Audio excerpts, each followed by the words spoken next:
trees. For all humans who speak up to defend the living things that have no voice. The way in. Wherever you are, some evening, take a step out of your house, which you know so well. Enormous space is near. Your house lies where it begins, whoever you are. Your eyes find it hard to tear themselves from the sloping threshold, but with your eyes, slowly lift one black tree up, so it stands against the sky, skinny, alone.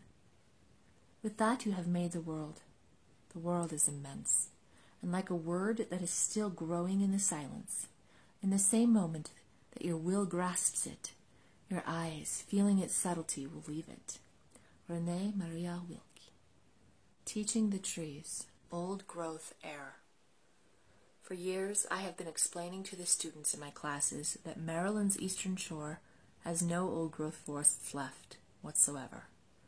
That this land that early explorers called Arcadia because of its numerous stately trees has been completely altered, and not a single original forest remains. Depending on my mood the day we discuss it, I relate this fact either with anger or with sadness. Last semester, however, I heard rumors that a 20-acre remnant of old-growth forest remained.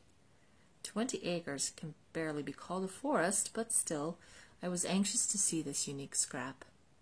So one spring morning when I awoke to a true blue dream of a sky, I knew right away that this was the day I should visit the leaping greenly spirit of trees. The forest was more than 60 miles away, and detailed directions were necessary to find it. Even before the car stopped on the isolated dirt road, a sweet, rich, earthy smell filled my senses. I used to think that particular odor was the smell of the mountains, but here I was, still on flat land. Did my own ground once smell like that too, before the grandfather trees were gone, in a time when the tree's breath merged with that of the fungi and the birds and the insects? When we discuss what we miss about forests after they have been cut, we usually mention the site or the shade or the species. But now I was breathing deeply of a forest gift I had forgotten: the air. Americans largely ignore this dimension of the forest's allure, but the Japanese recognize it and have a name for it: Shinrin-yoku, wood-air bathing. Japanese researchers have discovered that when diabetic patients walk through the forest, their blood sugar drops to healthier levels. Entire symposiums have been held on the benefits of wood-air bathing and walking. I certainly feel better after a walk in the woods, but until I read about it, I didn't know there was a name for my therapy. What could be in forest air that makes us feel better?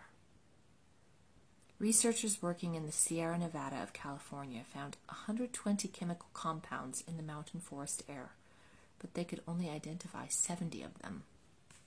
We are literally breathing things we don't understand. And when we lose our forests, we don't know what we are losing. Some of the compounds in the air come from the bacteria and the fungi in the soil, but most are given off by the trees. Trees release volatile organic compounds from little pockets between their leaf cells. A number of theories exist about why they release these compounds. Possibly it is to deter insects, or possibly the compounds are just metabolic byproducts, and this is how trees eliminate them, having no excretory system. The scientific community is still undecided. I like to think of these enticing fragrances as a sort of mutualistic reward for humans, a botany of desire scenario, where the trees are using one of the few wiles they have that work on humans, although in some cases, such as that of the sassafras tree, having a pleasing aroma is grounds for decimation. Native Americans used the sassafras medicinally, and European explorers were quick to adopt the fragrant leaves for both medicinal and culinary uses. The first shipment of sassafras was sent back to England in 1602, and sassafras remained the largest export for almost 100 years. It is not inconceivable that the trees may be altering our perceptions with their chemicals. The volatile molecules evaporate into the air and come into contact with the sensory neurons in our nasal passageways. The olfactory nerves send messages directly to the limbic system in our brains, which deals with instinctive emotions such as sex, memory, and aggression. The limbic system can certainly affect our physical bodies, and all of this can happen even without our perception of having smelled anything. The molecules from the trees don't just go up our noses, however. They are also part of the air that goes into our lungs, and once in our lungs, some of the molecules can enter our bloodstreams. So when we walk through the forest inhaling that sweet air, the wood air, the forest actually becomes a part of our bodies. No wonder that a forest walk evokes the lines from René Maria Rilke's Ninth Elegy. Earth, my dearest, I will. Oh, believe me, no more of your springtimes are needed to win me over. A single one, is already too much for my blood. Aromatherapy practitioners call these plant-produced volatile compounds essential oils and depend on handed-down folk wisdom to know the effects these various oils will have on the human body. Among the most abundant compounds given off by trees are monoterpenes.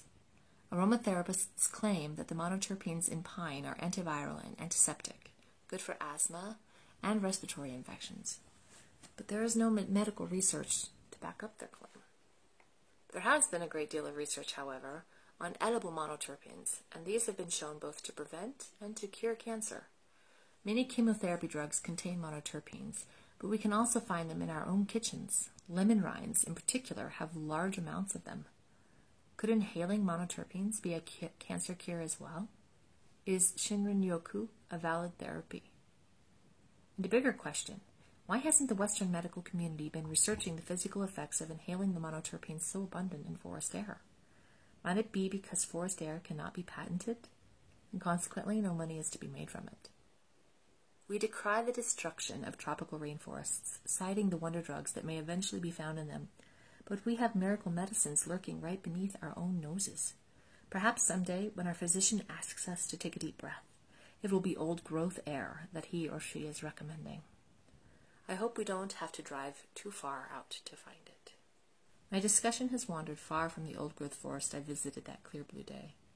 It was a beautiful and magical place.